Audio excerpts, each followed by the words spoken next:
Suhu tubuh Dika semakin tinggi. Hawa panas menguar dari kulit balita berumur 4 tahun itu. Membuat Milly cemas bukan main. Termometer di tangannya menunjukkan angka 39,2 derajat Celcius. Mama, dingin, racau Dika pelan. Tubuh mungilnya menggigil di balik selimut tebal. Iya, sayang, sebentar ya. Papa sebentar lagi pulang bawa obat.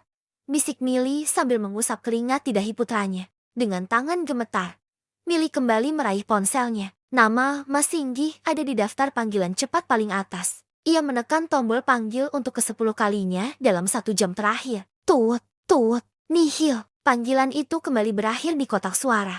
Angkat dong. Mas, anak kamu sakit. Desis Milly frustrasi. Jam dinding sudah menunjukkan pukul 8 malam. Seharusnya Singgi sudah pulang kantor. Tadi pagi suaminya bilang hanya ada meeting rutin, bukan perjalanan dinas. Ting, sebuah notifikasi pesan WhatsApp masuk. Jantung Milly melonjak lega. Pasti Mas Singgi, pikirnya. Mungkin dia sedang menyetir atau masih di ruang rapat sehingga tidak bisa mengangkat telepon, lalu membalas lewat pesan. Namun, senyum lega itu lenyap seketika saat ia membuka layar kunci. Pesan itu bukan dari kontak Mas Singgi, melainkan dari nomor asing yang tidak tersimpan. Mbak, tolong jangan berisik nelponin Singgi terus. Dia lagi capek banget habis olahraga sama aku. Biarin dia istirahat. Kasihan. Dunia Milly serasa berhenti berputar. Napasnya tercekat di tenggorokan. Kalimat itu diikuti sebuah foto yang membuat perutnya mual. Singgi tertidur pulas tanpa busana di atas spray putih hotel yang berantakan. Di sudut foto, terlihat bahu mulus seorang wanita dengan tato kecil bergambar kupu-kupu. Di samping Dika yang merintih kesakitan, Milly merasa darahnya mendidih hingga ke ubun-ubun. Bukan hanya karena pengkhianatan itu, tapi karena timingnya. Di saat anaknya butuh ayahnya, Singgi justru sedang berolahraga dengan wanita lain. Milly menarik napas panjang, berusaha keras tidak membanting ponselnya demi Dika yang sedang tidur gelisah. Air mata menggenang di pelupuk matanya. Tapi ia tolak untuk jatuh. Siapa wanita tidak tahu malu ini? Batinnya. Dengan jari yang dingin namun cekatan, Milly menyalin nomor pengirim pesan tersebut. Ia tidak membalas. Membalas hanya akan memuaskan ego wanita itu. Milly membuka aplikasi pelacak nomor di ponselnya, sebuah kebiasaan lama saat ia masih bekerja sebagai admin data sebelum diminta Singgi menjadi ibu rumah tangga total. Ia menempelkan nomor itu di kolom pencarian. Searching. Hasilnya muncul dalam hitungan detik. Beberapa tag nama bermunculan dari pengguna lain yang pernah menyimpan nomor itu. Namun, satu nama dengan tag paling dominan membuat kening Milly berkerut, sekaligus membuat sudut bibirnya terangkat sinis. Anggun Larasati, staf dinas sosial. Tag lain, Anggun Dinsos, Neng Anggun PNS cantik, Anggun TikTok, PNS, gumam Milly pelan.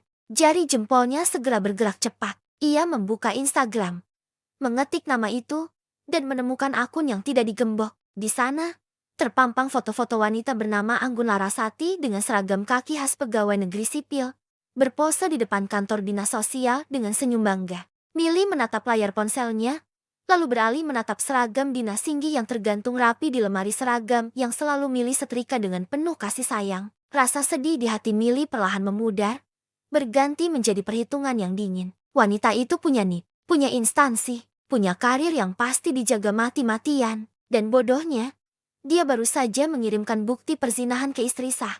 Milly melakukan screenshot pada pesan WhatsApp tadi. Lalu ia main screenshot profil Instagram Anggun yang menampilkan seragam dinasnya lengkap dengan badge nama. Semua bukti itu ia masukkan ke dalam folder rahasia yang ia beri nama Proyek Kehancuran. Baiklah, Mbak Anggun Larasati, staf dinas sosial, bisik Milly lirih. Suaranya terdengar mengerikan di ruangan yang sunyi itu. Ia kembali mengompres dahi Dika dengan lembut, kontras dengan tatapan matanya yang tajam menatap layar ponsel. Kamu boleh ambil suamiku malam ini. Tapi ingat, seragam kebanggaanmu itu, aku yang akan melucutinya nanti. Bersambung. Bab 2. Kopi pahit di pagi hari. Suara kunci diputar di lubang pintu memecah keheningan pagi itu. Pukul 06,3 WIB. Milly yang sedang mengaduk teh hangat untuk Dika di dapur menghentikan gerakannya sejenak. Punggungnya menegang. Ia hafal suara langkah kaki itu. Langkah kaki suaminya, atau lebih tepatnya, pria yang statusnya sebagai suami tinggal menunggu waktu untuk dicabut. Sayang, aku pulang. Suara Singgi terdengar serak.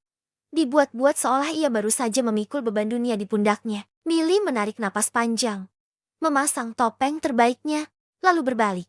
Di ambang pintu dapur, berdiri Singgi Wibowo. Kemejanya kusut, Lengan bajunya digulung asal, dan wajahnya terlihat lelah.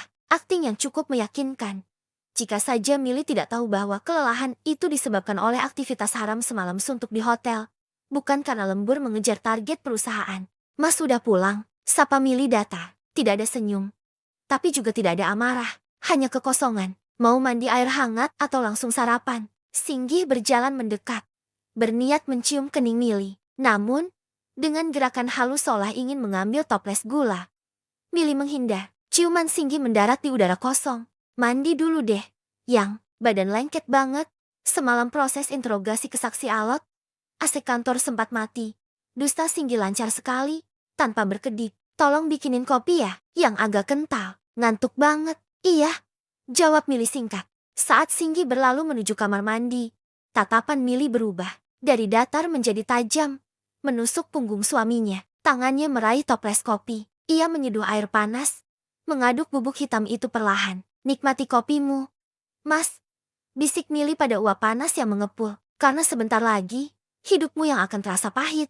15 menit kemudian, Singgih keluar dari kamar mandi dengan wajah lebih segar. Rambutnya masih basah, handuk kecil tersampir di lehernya. Ia duduk di kursi makan, di mana secangkir kopi hitam pekat sudah tersaji. Makasih ya, Yang, ucap Singgih sambil meraih cangkir itu.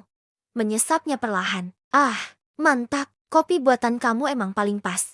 Milly berdiri di seberang meja, bersandar santai pada kabinet dapur. Kedua tangannya terlipat di dada, wajahnya tenang, dihiasi senyum tipis yang sulit diartikan. Enak, Mas, tanya Milly lembut. Banget, bikin mata melek, sahut Singgih tanpa curiga. Syukurlah. Milly berjalan pelan mendekati meja, lalu sedikit mencondongkan tubuhnya ke arah Singgih. Bukan untuk menyentuh, tapi seolah sedang meneliti sesuatu di wajah suaminya. Ngomong-ngomong, Mas, tadi sebelum kamu masuk kamar mandi, aku sempat mau ambil kemeja kotor kamu di keranjang. Niatnya mau sekalian aku rendam, ujar Milly santai. Gerakan tangan Singgih yang hendak meletakkan cangkir terhenti sejenak di udara. Oh ya, terus, nggak apa-apa sih. Milly mengangkat bahu ringan. Cuma aku heran aja, tumben banget kamu wangi. Singgih tertawa canggung. Ya wangi dong. Kan aku pakai parfum yang kamu kadoin bulan lalu. Bukan parfum itu, potong Milly cepat. Tatapannya menajam, mengunci manik mata Singgih. Baunya manis, flowery gitu. Dan itu nempel banget di bagian kerak kemeja kamu. Aromanya spesifik banget, kayak parfum Chanel Chance. TRANJ. Sendok kecil di piring tatakan kopi Singgih bergetar keras saat ia meletakkan cangkirnya dengan gugup. Wajah yang tadi segar sehabis mandi itu mendadak pucat pasi. Darah seolah surut dari wajahnya. Singgih tahu betul aroma itu. Itu parfum favorit Anggun. Parfum yang semalam ia puji habis-habisan saat mereka bergumul. Bagaimana bisa Milly tahu nama mereknya sespesifik itu? Masa sih? Kamu salah cium kali. Elak Singgih. Suaranya terdengar sumbang. Jakunnya naik turun menelan ludah yang terasa kering. Mungkin itu bau pewangi kantor. Atau, oh iya, semalam aku kedatangan pelapor ibu-ibu sosialita. Kasus penipuan berkedok arisan. Mungkin pas salaman atau duduk deketan, baunya nempel. Milly menikmati pemandangan itu. Ia menikmati bagaimana keringat dingin mulai muncul di pelipis Singgih. Ia menikmati kepanikan di mata suaminya yang biasanya sombong itu. Oh, pelapor dari kalangan ibu-ibu sosialita? Ulang Milly pelan, seolah sedang menimbang alasan itu. Lalu, Milly tersenyum. Senyum yang sangat manis, namun membuat bulu kuduk Singgih meremang. Kirain, ucap Milly ringan, lalu berbalik badan membelakangi Singgih untuk mencuci piring. Soalnya wanginya enak, mahal, enggak cocok kalau dipakai sama perempuan murahan. Singgih terdiam kaku. Kalimat terakhir Milly berputar-putar di kepalanya seperti kaset rusak. Apa Milly tahu? Tidak mungkin. Batinnya menyangkal. Di saat Singgih sibuk menenangkan dirinya sendiri, Milly sudah bergerak cepat. Ia tidak kembali ke kamar untuk ganti baju. Ia hanya menyambar tas besar yang sudah ia siapkan di dekat pintu. Tas berisi gaun hitam pemakaman, heels runcing, dan map berisi bukti kehancuran suaminya proyek kehancuran. Milly meraih kunci mobil di atas meja nakas. Loh, kamu mau kemana? Yang, tanya Singgih gagap saat melihat Milly sudah menyandang tas. Katanya mau rendam baju aku. Milly berhenti sejenak di ambang pintu. Ia tidak menoleh. Aku ada urusan sebentar, jawab Milly singkat. Datar, tanpa emosi. Urusan apa? Kok bawa tas gede gitu? Terus Dika gimana? Cecar Singgih. Kepanikan mulai merayap naik. Dika sudah tidur lagi setelah minum obat. Jaga anakmu. Sindir Milly halus namun tajam, tanpa menatap suaminya. Jangan sampai dia bangun nyariin papanya yang sibuk kerja. Tanpa menunggu jawaban, Milly melangkah keluar. Blam, pintu depan tertutup, meninggalkan Singgi sendirian dengan kopi pahit dan rasa paranoid yang mencekam. Bersambung.